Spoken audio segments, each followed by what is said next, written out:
आदम और हेवा के ठगले रे शैतान, तोय तोरे शैतान सांप के रूप धरा ले। तोय तोरे शैतान सांप के रूप धरा ले।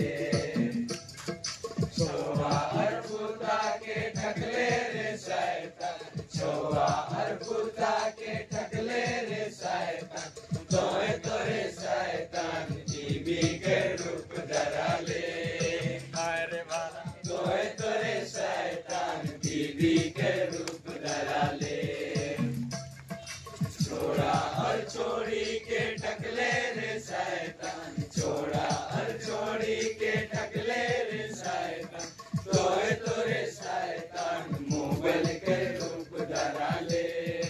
अरे बाला तोय तोरे शैतान मोबाइल के रूप धरा ले। बूढ़ा और बूढ़ी के ठगले